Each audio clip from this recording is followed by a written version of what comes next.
Hi friends, welcome to Honey's world. అందరూ ఎలా ఉన్నారు? I hope everyone is good. నేను కూడా చాలా బాగున్నాను. ఈరోజు మన రెసిపీ ఏంటంటే కర్ణాటక స్టైల్ బగారా రైస్ అనమాట. ప్రతి ఒక్క ఊర్లో బగారా రైస్ చేస్తారు, బట్ ప్రతి ఒక్క స్టేట్కి ఒక స్టైల్ ఉంటుంది కదా. సో ఆ స్టైల్ ఏంటో ఈరోజు మనం వీడియోలో చూసేద్దాం.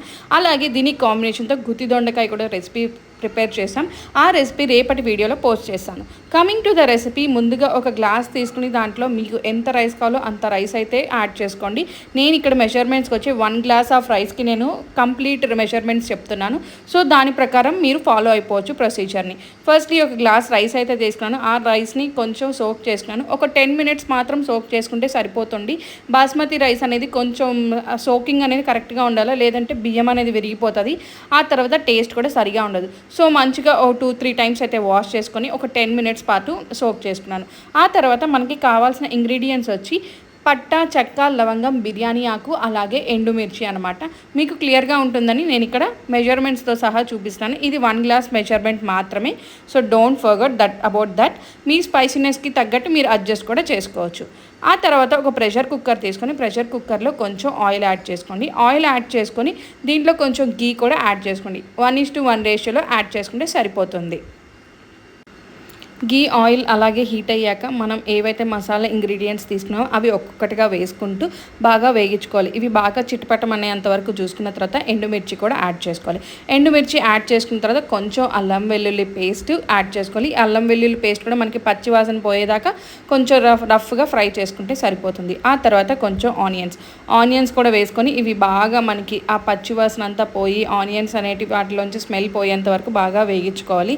చాలా సింపుల్ ఇంగ్రీడియంట్స్ అండి. As per the video follow అయిపోతే హ్యాపీగా సింపుల్గా ఒక 10-15 మినిట్స్లోని మనకి బగారా రైస్ అనేది రెడీ అయిపోతాయి. 10 minutes for soaking, 5 minutes for cooking అనమాట. అంతే, చాలా త్వరగా రెడీ అయిపోతుంది.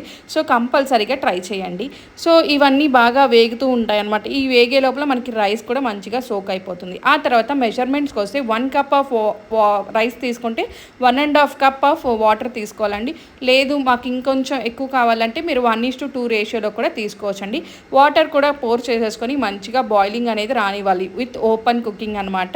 ప్రెషర్ కుక్ చేయకముందే ఒక వాటర్లు బాగా బాయిల్ అయ్యేలా చూసుకోవాలి. ఒక 2-3 బాయిల్స్ ఇలా వచ్చిన తర్వాత మనం ఏదైతే రైస్ తీసుకున్నామో ఆ రైస్ని కూడా యాడ్ చేసుకొని తగినంత సాల్ట్ కూడా యాడ్ చేసుకొని మంచిగా మిక్స్ చేసుకొని ఒక 2-3 విజిల్స్ రానిస్తే సరిపోతుందండి. మీరు ఎంత కప్ తీసుకుంటారో రైస్కి, ఫర్ సపోజ్ ఇక్కడ నేను 1 కప్ తీసుకున్నాను కాబట్టి నాకు ఒక 2 విజిల్స్ సరిపోతుంది. అలాగా మీరు ఎక్కువ మెజర్మెంట్స్ తీసుకుంటే ఎక్కువ విజిల్స్ రానియాలన్నమాట.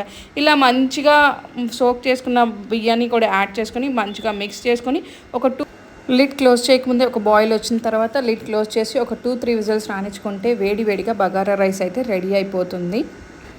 ప్రెషర్ మొత్తం పోయాక లిడ్ ఓపెన్ చేసి చూస్తే బగారా రైస్ అయితే రెడీ అయిపోతుంది. మంచిగా ప్రెషర్ పోయాకే ఓపెన్ చేయండి మ్యాండేటరీగా.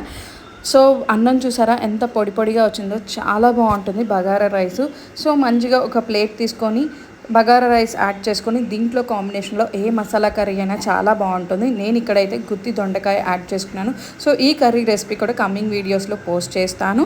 సో మంచిగా ఈ వెదర్ని ఎంజాయ్ చేయాలంటే సూపర్గా ఉంటుంది. If you like this video please like, share and subscribe to my channel. Thanks for watching until the end.